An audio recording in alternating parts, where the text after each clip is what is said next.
नमस्कार दोस्तों, स्वागत है आप सभी का ड्रीम फ्यूचर एकेडमी के इस यूट्यूब प्लेटफॉर्म पर। इस वीडियो में हमको समझना है कोशिका के प्रकार, टाइप्स ऑफ सेल।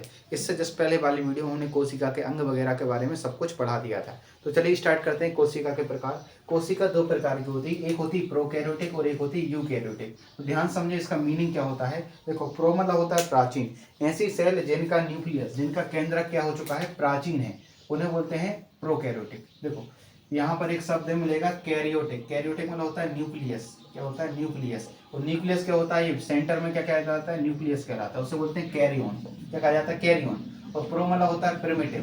तो ऐसा न्यूक्लियस, ऐसी सेल जिनका जो कैरियन है यानी जो न्यूक्लियस है वो पुराना है, उसे बोलते हैं प्रोकैरियोटिक सेल।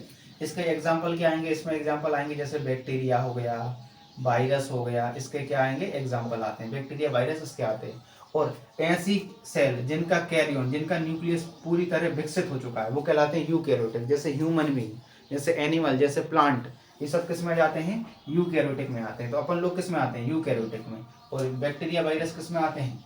आपके प्रोकैरियोटिक में आते हैं। बस इतना ही डिफरेंस है। अब बाकी और भी कुछ डिफरेंस है कि करके देख लेते हैं। आपको बस इतना ही ध्यान रखना है, प्रोकैरियोटिक मतलब जिनकी ऐसे एग्जाम्पल है बैक्टीरिया वायरस जो बहुत ही प्राचीन है, जिनका न्यूक्लियस प्राचीन है।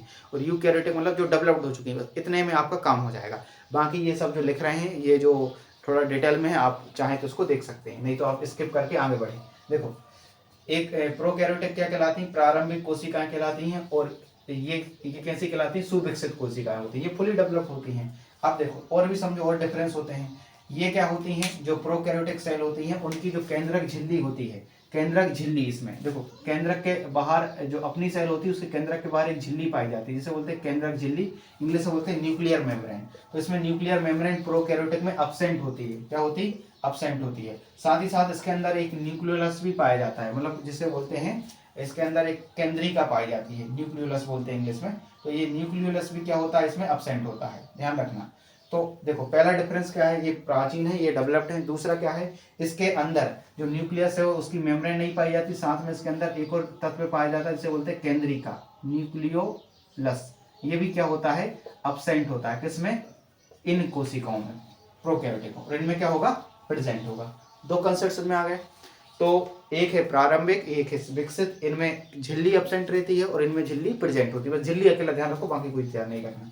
अगला है, इनमें जो गुणसूत्र होते हैं, क्रोमोसोम्स वगैरह जो पाए जाते हैं, कल आपको बढ़ाया था, क्रोमोसोम्स जो होते हैं वो सिंगल होते हैं और ये सर्कुलर होते हैं, यानी गोल गोल होते हैं, ऐसे में गोल गोल होते हैं। और जो अपने अंदर पाए जाते हैं, जो डेवलप्ड होते हैं, ये एक से ज्यादा क्रोमोसोम, कल ही बताया था आपको, अपने अंदर 46 क्रोमोसोम्स होते हैं।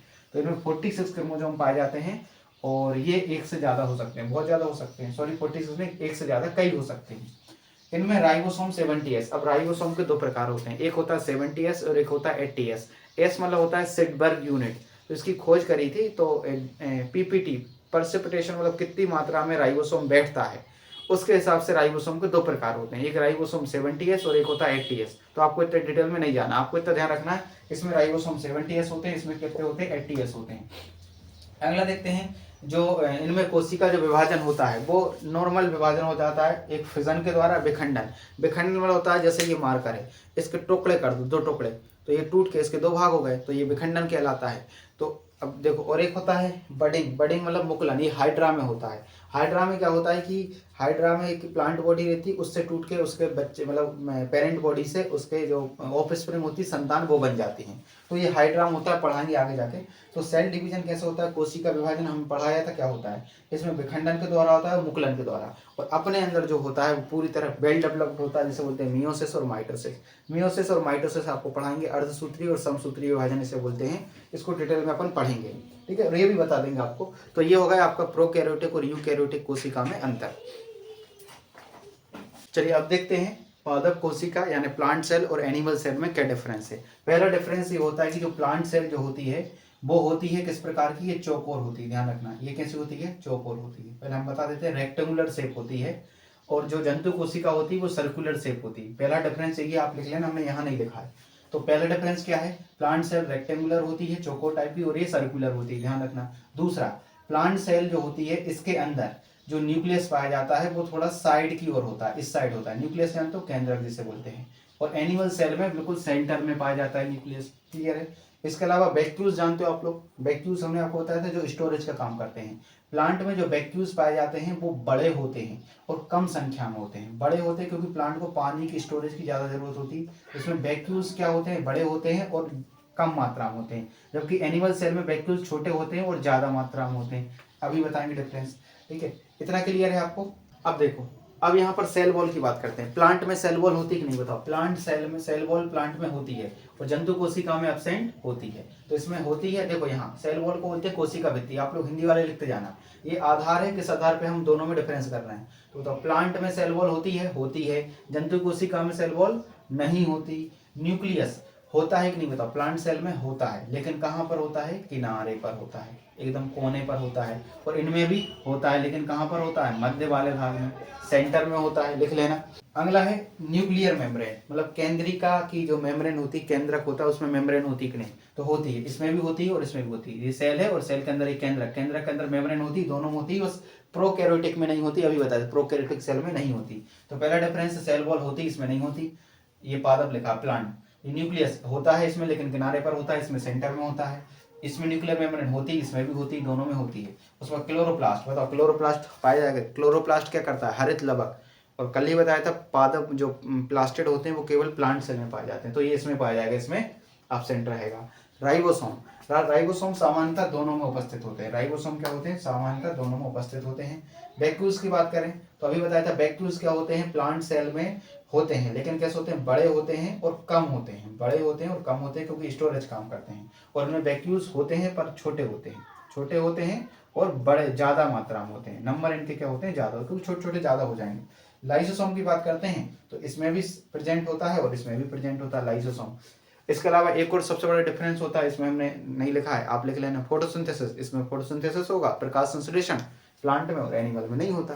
तो ये हो गया दोनों में डिफरेंस। सेल एक हो गई आपकी प्रोकैरियोटिक सेल और यूकैरियोटिक सेल, उसके बाद प्लांट सेल और एनिमल सेल। आप इसको लिख लें या स्क्रीनशॉट ले लें इसका एक। देखिए अब देखते हैं गुणसूत्र के बारे में, क्रोमोसोम्स के बारे में। हम सोच रहे हैं इसको इसी वीडियो में करा दें कंप्लीट। देखिए गुणसूत्र क्या होते हैं, इनकी खोज करी थी डब्ल्यू वॉल्डियर ने। पहले बता देते हैं खोज किसने करी थी, डब्ल्यू वॉल्डियर ने करी थी, 1888 में करी थी। ये बने होते हैं प्रोटीन और डीएनए के। मोस्टली इसके अंदर डीएनए होता है, डीएनए और प्रोटीन के बने रहते हैं। डीएनए आप लगाना इसमें। तो गुणसूत्र की खोज किसने करी, डब्ल्यू वॉल्डियर ने 1888 में। इसका प्रोटीन और डीएनए के बने होते हैं। होते क्या है, तो ये होते हैं धागे नुमा संरचना। आप लिखना हिंदी वाले, क्या लिखोगे, थ्रेड लाइक स्ट्रक्चर। गुणसूत्र क्या होते हैं, धागे नुमा संरचना होती है। तो ये क्रोमेटिन के बनते हैं। तो देखो ये क्या है, सेल है, कोशिका, और इसके अंदर क्या पाया जाता है, केंद्रक पाया जाता है, न्यूक्लियस। और इस न्यूक्लियस में से धागे नुमा संरचना पाई जाती है जिसे बोलते हैं क्रोमेटिन। Chromatin, chromatin. तो ये धागे नुमा संरचना को क्या कहा जाएगा, क्रोमेटिन कहा जाएगा। और जब सेल डिवीजन होगा तब ये क्या होंगे, विजिबल होंगे, दिखाई देंगे। तो during cell division it is visible. और उन्हीं को क्या कहा जाएगा, क्रोमोसोम्स कहा जाता है। क्लियर है। तो क्रोमोसोम्स क्या होते हैं, ये धागे नुमा संरचना होते हैं, थ्रेड लाइक स्ट्रक्चर होते हैं जिन्हें बोलते हैं क्रोमेटिन। और जब सेल डिवीजन होता है तब आपको ये दिखाई देते हैं, क्रोमोसोम्स। खोज करी डब्ल्यू वॉल्डियर ने और प्रोटीन और डीएनए के बने होते हैं। क्लियर है। ये देखो अब ये कैसे दिखाई देंगे, तो जब आप इनको जूम करोगे सेल डिवीजन के दौरान तो आपको ये कुछ इस प्रकार के दिखाई देंगे, ऐसे। ये बीच में इसको बोलते हैं सेंट्रोमियर, और इस प्रकार के ये लगे होते हैं ऐसे। ये क्या है, गुणसूत्र है। क्लियर है। तो बताओ बीच वाला क्या कहलाता है, सेंट्रोमियर। सेंट्रोमियर, आप चाहें तो ये डायग्राम बनाते जाएं। बीच वाला क्या कहलाता है, सेंट्रोमियर कहलाता है। और ये जो हाफ दिख रहा है ना, यहाँ से लेके यहाँ तक ये हाफ, इसे बोलते हैं क्रोमेटिड। क्रोमेटिड, हिंदी में भी क्रोमेटिड ही लिखना, हिंदी वाले भी। तो देखो बीच वाला जिससे ये जुड़े रहते हैं उसे बोलते हैं सेंट्रोमियर। सेंट्रोमियर एक धागा होता है जिससे ये जुड़े रहते हैं। और ये एक हाफ क्रोमेटिड क्या कहला, हाफ जो इसे बोलते हैं सिस्टर क्रोमेटिड कहा जाता है। हाफ क्रोमोसोम को क्या कहा जाता है, सिस्टर क्रोमेटिड, एक जैसा दिखाई देते हैं। और ये क्या कहलाता है, सेंट्रोमियर। और इसके अलावा इस जो क्रोमोसोम्स होता है इसके बाहर एक लेयर होती है, ठीक है, ये वाली लेयर। तो क्रोमोसोम्स के ऊपर, गुणसूत्र के ऊपर इस प्रकार की, पूरे गुणसूत्र के ऊपर इस प्रकार की लेयर पाई जाती है जिसे बोलते हैं पेलिकल। तो पेलिकल क्या होती है, it is a outer layer. तो आप लिखना pellicle, it is a outer layer, बाहरी लेयर होती है। तो देखो हमने क्या बताया शुरू से ध्यान समझो, क्रोमोसोम्स कहाँ पाए जा रहे हैं? सेल के अंदर न्यूक्लियस, धागेनुमा संरचना जिसे बोलते हैं chromatin, thread like structure called chromatin. During cell division, कोशिका विभाजन के दौरान इट इज विजिबल, ये दिखाई देते हैं, जिनको बोलते हैं क्रोमोसोम्स। आप क्रोमोसोम को जूम करेंगे कुछ ऐसे दिखाई देंगे, बीच में जुड़े रहते हैं जिनको कहा जाएगा सेंट्रोमियर, और सेंट्रोमियर ये इससे जुड़े रहते हैं। और एक हाफ क्रोमोसोम होता है उसे बोलते हैं क्रोमेटिड। और ये जो बाहर इसका स्ट्रक्चर होता है जिससे ये सुरक्षित होते हैं, इसके बाहर एक लेयर होती है, जिससे आप कपड़े पहनते हो तो इनके ऊपर भी एक लेयर होती है जिसे बोलते हैं पेलिकल। और इसके अंदर एक लिक्विड भरा रहता है जिसे बोलते हैं मैट्रिक्स। तो इसके अंदर क्या भरा रहता है? लिक्विड, जिसे क्या कहा जाएगा? मैट्रिक्स। माइटोकॉन्ड्रिया के अंदर भी मैट्रिक्स भरा होता है, तो इसके अंदर लिक्विड भरा है मैट्रिक्स। अब जब आप इसे और जूम करोगे तो आपको इस प्रकार का स्ट्रक्चर दिखाई देगा जिसे बोलेंगे डीएनए। क्या बोलेंगे? जिसे बोलते हैं डीएनए कहा जाएगा। तो ये डीएनए का हम आपको आगे जो नेक्स्ट वीडियो आएगी उसमें हम उसको आपको डिटेल में पढ़ाएंगे डीएनए और आरएनए के बारे में। अभी इसमें नहीं बताएंगे क्योंकि काफ़ी ज़्यादा लंबी वीडियो हो जाएगी। तो ये क्रोमोसोम्स हो गए हैं। तो सबसे पहले आपने सेल देखी, सेल को जूम किया तो उसके अंदर न्यूक्लियस, न्यूक्लियस को जूम किया तो उसमें धागेनुमा संरचना क्रोमेटिन, क्रोमेटिन को जूम किया तो आपको मिलेंगे क्रोमोसोम। सेल डिवीजन के दौरान तो बीच में सेंट्रोमियर है, बाहरी लेयर पेलिकल है, और ये आपका एक क्या कहलाता है? Half chromatid. तो क्रोमोसोम के 3 पार्ट हैं, सेंट्रोमियर है, पेलिकल है और क्रोमेटिड। इतना क्लियर है? चलिए, इसके अंदर लिक्विड भरा है जिसे क्या बोलेंगे? मैट्रिक्स बोलते हैं। अब बात करते हैं क्रोमोसोम्स कितने कितने पाए जाते हैं। अच्छा, इनके अंदर डीएनए होता है, डीएनए में होते हैं जीन, और यही आपके माता पिता के गुणों को संतानों में लेके जाते हैं। ठीक है, जैसे माता पिता की आंखें काली हैं तो बच्चों की भी काली होंगी, पिता के बाल घुंघराले हैं बच्चे के बाल भी घुंघराले होंगे, पिता की हाइट छोटी है तो बच्चे की हाइट भी छोटी होगी, लंबी होगी तो बच्चे की, मोस्टली केसेस में ऐसा ही होता है। जैसे पिता का चेहरा गोरा है तो बच्चे का चेहरा भी गोरा ही होगा, काला है तो हल्का काला नहीं बोलते, उसे सांवरा बोलते हैं, तो बच्चे का भी कैसा होगा? हल्का सा सांवरा होता है। तो अब देखते हैं किसमें कितने क्रोमोसोम्स पाए जाते हैं, गुणसूत्र कितने पाए जाते हैं। देखो, गुणसूत्र, गुणों के सूत्र होते हैं, सूत्र मतलब होता है फॉर्मूला, और गुण मतलब होता है आपके गुण। ठीक है, हिंदी में जो कितना शब्द है गुण सूत्र है, सूत्र मतलब होता है फॉर्मूला। तो ये फॉर्मूला होते हैं जो आपके माता पिता से आपके आप में आते हैं। तो देखो, सबसे पहले क्या, ह्यूमन, अपने अंदर 23 पेयर पाए जाते हैं। कितने पाए जाते हैं? 23 पेयर। पेयर में लिखे हमने सब, जोड़े में लिखे हैं। जोड़ा मतलब इसका इंटू 2 से कर लो, जैसे एक जोड़ी चप्पल मतलब 2 चप्पल, और 23 चप्पल मतलब 23 दूनी 46 चप्पल, तो चप्पल नहीं है, गुणसूत्र हैं। तो ह्यूमन में कितने? 23। तो चिंपांजी में 24 पेयर हैं। देखो यहाँ चिंपांजी में कितने? 24 पेयर, और अपने अंदर कितने? 23 पेयर। तो ये थोड़ा कम विकसित था, अपन थोड़े ज़्यादा विकसित हो गए। तो अपने अंदर 23 पेयर है, चिंपांजी में 24 पेयर है। तो ह्यूमन में 23 पेयर है, आप ह्यूमन का ध्यान रखना। और यहाँ पर पी मटर का ध्यान रखना, 7 पेयर पाए जाते हैं। चिंपांजी ध्यान रख सकते हो, और ह्यूमन का तो रखना ही बस, इसके अलावा आपको किसी के याद नहीं करना। और हम बता देते हैं हालांकि आपको जानकारी के लिए, देखो मेढक में पाए जाते हैं 13 पेयर, पी मटर में 7, ये तो इंपॉर्टेंट है, इस पर एक्सपेरिमेंट हुआ था। टमाटर 12 पेयर, इसको छोड़ सकते हो। एस्केरिस सबसे कम होते हैं, एस्केरिस में। एस्केरिस पटारे जिन्हें बोलते हैं, ये पेट में छोटी आंत होती है ना, उसमें पाए जाते हैं। एक प्रकार के छोटे से जीव होते हैं, और जब आपका खाना वगैरह पचता नहीं है ना तो चुनमुने टाइप के हो जाते हैं, तो ये उसी में हो जाते हैं। ठीक है, चुनमुना जिन्हें बोलते हैं।